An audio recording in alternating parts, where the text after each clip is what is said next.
JB타임즈. 더마카와 함께 시선 집중의 문을 열겠습니다. 어서 오세요. 네, 안녕하세요. 더마카입니다. 월요일 모두가 월요병을 앓고 있지만 제이비도 오늘 조금 힘드신 것 같아요. 그렇죠?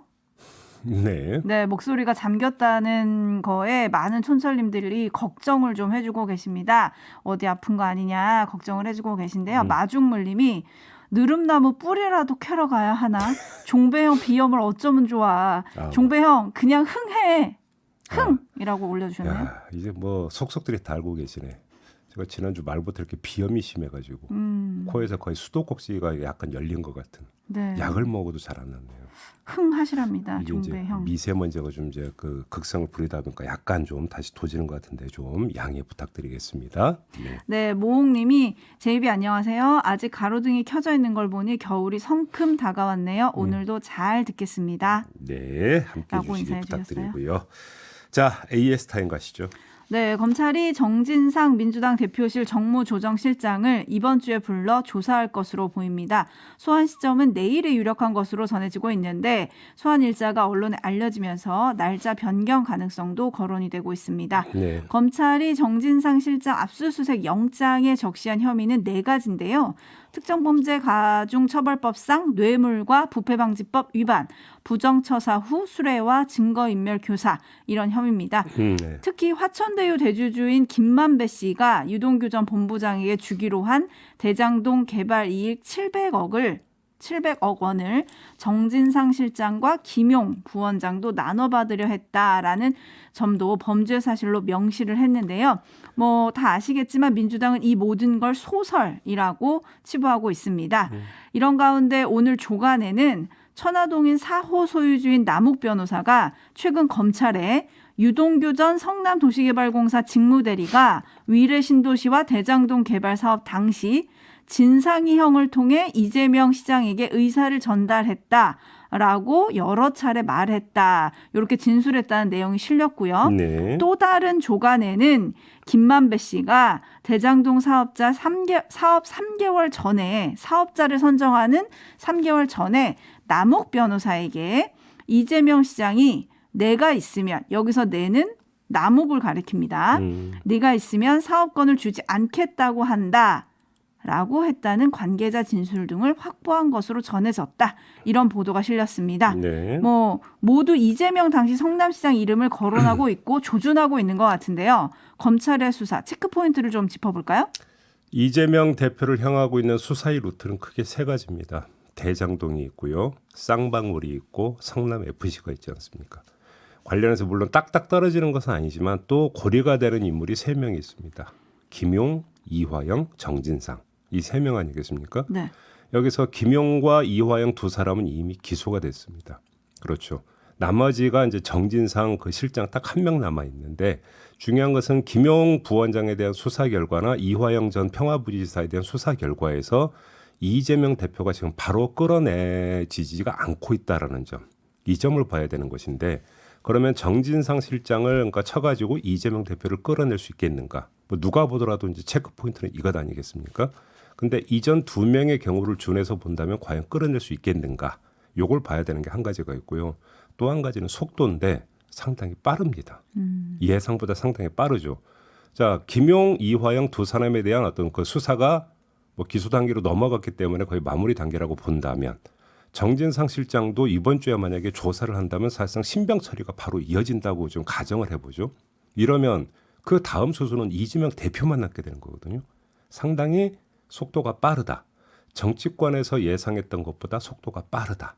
이렇게 봐야 될 것 같은데 이 속도 빠름이라고 하는 것이 확실한 물증을 갖고 있기 때문에 빠른 거냐 아니면 캐지지 않기 때문에 빠른 것이냐라고 하는 것은 전혀 성격이 다른 것 아니겠습니까?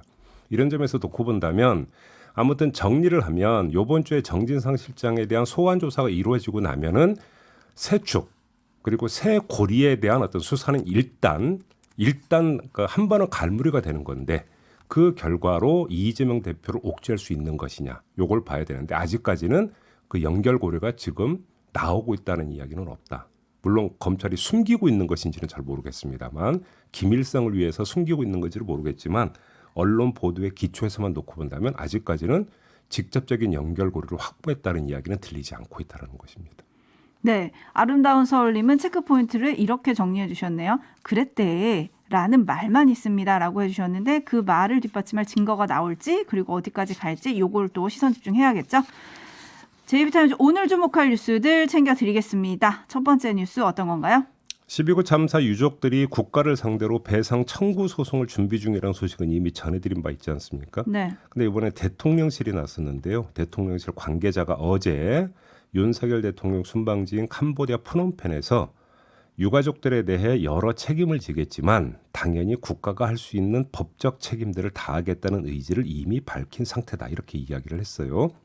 출국 때 윤석열 대통령의 메시지를 전한 바 있다. 국가의 무한 책임 속에서 법적 책임을 다하기 위해 신속한 수사와 확실한 진상 확인이 필요하다는 얘기가 있었다. 이 점을 환기시키기도 했고요. 참고로 윤석열 대통령은 지난 10일 수석 비서관 간담회에서 과학에 기반한 강제 수사를 신속하게 진행해서 참사의 실체적 진상을 규명하고 그에 따른 법적 책임을 명확히 해야 한다. 유가족분들에게 보상받을 권리를 확보해드려야 한다. 이렇게 말한 바가 있었습니다. 이걸 환기시켰다. 이렇게 이해를 하면 되겠죠. 네, 그럼 국가 배상이 쟁점이 될 가능성은 별로 없는 건가요? 글쎄 그럴까요? 유족은 배상이라고 하고 윤석열 대통령은 보상이라고 한 점, 그리고 보상이든 배상이든 그걸 수사 결과의 후속 조치로 삼고 있다는 점 등 세세하게 짚을 점이 좀 있긴 있습니다. 하지만 그건 그냥 그렇다 치고 눈여겨볼 점은 정부가 법적 책임에 대해서는 선제적으로 그리고 적극적으로 언급하고 있는 점 아니겠습니까? 네. 반대로 정치적 책임에 대해서는 극히 말을 아끼고 있는 거고요. 아주 상반된 현상이죠. 이 점을 중시하면 앞으로의 상황 전개는 법적 책임과 정치적 책임의 경계 지점에서 발생하는 일에 따라서 달라질 듯하다. 이렇게 정리를 해야 될 것 같고 그 경계 지점에 서 있는 핵심 인물이 누구냐? 바로 이상민 행안부 장관이다. 이렇게 봐야 되겠죠. 왜요? 자, 두 가지 현상부터 한번 전해드리겠습니다. 첫 번째, 용산서 정보계장 정모 경감이 지난 11일 자택에서 숨진 채 발견됐는데요. 일선 경찰과 유족들은 특별수사본부의 꼬리 자르기식 수사를 비난하면서 윗선의 책임을 물어야 한다. 이렇게 주장을 하고 있는 상황입니다. 두 번째, 소방노조가 오늘 이상민 장관을 특수본에 고발하겠다고 밝힌 상태입니다. 이상민 장관은 경찰 및 소방의 총지휘 책임자로서 직무유기, 업무상 과실치사상, 직권남용 혐의가 있다라는 것입니다. 결국 법적 책임과 정치적 책임의 경계 지점에 서 있는 사람이 이상민 장관이라고 하는 것을 이 두 움직임을 통해서도 확인할 수 있는 거 아니겠습니까? 그냥 제가 임의로 설정한 게 아니라 이상민 장관에게 책임을 물어야 된다는 움직임이 지금 나타나고 있다라는 거잖아요. 여기에다가 본인 스스로 화를 자초하고 있지 않습니까? 이상민 장관은 12일자 중앙일보와의 인터뷰에서 누군들 폼나게 사표 던지고 이 상황에서 벗어나고 싶지 않겠냐. 하지만 그건 국민에 대한 도리도 고위공직자의 책임 있는 자세도 아니다. 이렇게 말을 해서 야권의 비난을 사고 있습니다. 네. 자, 그것은 경계 지점에 대한 조명, 이 조명의 발길을 스스로 지금 올리고 높이고 있는 거 아니겠습니까? 근데 이 진단을 거꾸로 하면 이상민 장관의 사퇴 카드가 판을 정리할 수 있는 카드가 될 수 있다. 뭐 이런 얘기로 연결이 될 수도 있지 않나요? 그 얘기가 정책 책임의 어떤 핵심 당사자로 이상민 장관을 지목하면 그럼 이상민 장관을 버리면 깨끗하게 이제 정리되는 판정리가 되는 거 아니냐 이런 거잖아요. 네. 이런 어떤 그 진단의 전제는 윤석열 대통령이 이상민 장관을 버릴 수도 있다는 걸 전제로 하는 건데 윤석열 대통령이 동남아 순방길 배웅에 나선 이상민 장관은 어떻게 했습니까? 팔을 두드리면서 애정을 과시한 게 보도를 탄 바가 있었습니다. 그렇죠. 네. 자, 윤석열 대통령이 사퇴 카드를 선택할 가능성은 그리 커 보이지 않는다. 그 전에 언급한 내용도 보면 정치적 책임을 잠깐 언급한 바도 있지만 그건 법적 책임을 묻고 난 후 이렇게 또 선후 관계를 분명히 한 바도 있었고요. 그런 점에서 가능성이 높지가 않다라고 봐야 될 것 같고 게다가 야권 입장에서는 설령 그렇게 한다 하더라도 다른 카드가 있다. 이렇게도 진단하겠죠. 바로 국정조사 카드 아니겠습니까? 민주당은 국정조사 촉구 서명운동에 돌입을 했죠. 자, 법적 책임과 정책 책임의 완전 분리는 그렇게 말처럼 쉽지가 않을 것이다. 라는 겁니다. 속도전으로 법적 책임을 묻는 작업은 이른바 꼬리들이 저항에 직면해 있는 상황이고요. 모르쇠로 정책 책임을 뭉개려는 작업은 야권의 저항에 봉착해 있는 상황이다. 오히려 이렇게 판 정리를 해야 될 것 같습니다. 그러면 야권의 저항을 어떻게 넘을 거냐? 이것도 좀 지켜봐야 될 것 같은데요. 네. 밥김님이 저렇게 버티면 근데 수사는 어떻게 합니까? 라고 물어주셨네요. 그러니까 그 아래 사람들 열심히 지금 뒤지고 있더만요. 특별수사본부에서. 그런 거 아니겠습니까? 관련 인터뷰는 지금 3부에 예정이 돼 있습니다. 네, 어쨌든 전국의 해고로 부상한 이상민 장관 어떻게 행동하고 말할지 더 지켜보도록 하고요. JB타임즈 다음 주목할 뉴스는 어떤 건가요? 윤석열 대통령이 어제 미국, 일본 정상과 연쇄적으로 만났습니다. 한미일, 한일 정상회담을 잇따라 가졌죠. 새 정상회담의 공통분모는 역시 북한이었습니다. 그렇죠. 북핵 공동대응 기조로 다시 한번 확인한 점이 가장 앞서는 거고요. 뭐 여기까지는 이미 예상됐던 바 아니겠습니까? 그러니까 체크해야 될 것은 그 다음인 것 같은데 한미일 정상회담에서 대만 해협 문제가 논의된 것으로 지금 보도가 되고 있습니다. 바이든 미국 대통령은 모두 발언에서 대만 해협의 평화와 안정을 도모하는 방안에 대해 논의할 것이다 이렇게 밝히기도 했었고요. 그런데 대만 해협 문제에 대해서 우리가 공조할 수 있는 부분이 뭐가 있는 거죠? 어떻게 논의가 되는 걸까요? 그렇죠? 관련해서 이 대중국 정책을 체크를 해야 될 것 같은데 윤석열 대통령은 미국, 중국, 러시아 등 17개국이 참석한 동아시아 정상회의 참석해서 이른바 인도 태평양 전략을 밝히면서 이 대목을 포함시킨 바가 있습니다. 영내 자유, 인권, 법치와 같은 핵심 가치가 존중되어야 하고 힘에 의한 현상 변경은 용인되어서는 안 된다. 남중국해는 규칙 기반의 해양 질서를 수호하는 평화와 번영의 바다가 되어야 한다. 유엔 해양법 협약을 포함한 국제법의 원칙에 따라 항행 및 상공 비행의 자유가 보장되어야 하고 긴장을 고조하는 행위는 자제해야 한다. 뭐 대충 이런 내용인데요. 이 대목은 그동안 미국이 중국을 견제하면서 내놨던 주장과 거의 비슷한 내용입니다. 그러니까 결국 윤석열표 인태 전략은 미국의 인태 전략에 적극 부응하는 것이다. 이렇게 정리하면 될 것 같은데 자, G20 정상회담에서 만나게 될 시진핑 중국 국가 주석에게 어떤 말을 할지 그래서 더 궁금해지는 거 아니겠습니까? 네.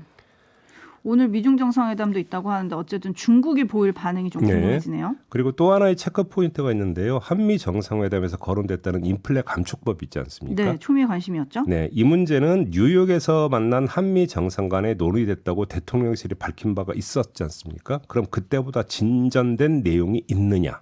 이게 지금 체크 포인트 아니겠습니까? 네. 바이든 미국 대통령은 한국 기업들이 자동차, 전기 배터리 등의 분야에서 미국 경제에 기여하는 바가 큰 점을 고려해 인플레 감축법의 이행 방안이 논의돼야 한다. 이렇게 말을 했다고 하는데 원론적인 발언 아닙니까? 그러면 뭐가 더 진전이 있는 것인가에 대한 대통령실에서 좀 설명이 있어야 될 것 같은데요. 또 한 가지는 미국이 설령 바꾼다 하더라도 그거는 중간 선거 이후가 돼야 될 거다. 이전에는 아마 못 움직일 것이다. 이런 게 다수의 분석이었는데 중간 선거 끝났잖아요. 네. 끝나고 나서 첫 발언, 바이든 대통령의 첫 발언이잖아요. 그런데도 원론적인 발언이라고 한다면 앞으로 정말로 변화의 여지가 있는 것이냐.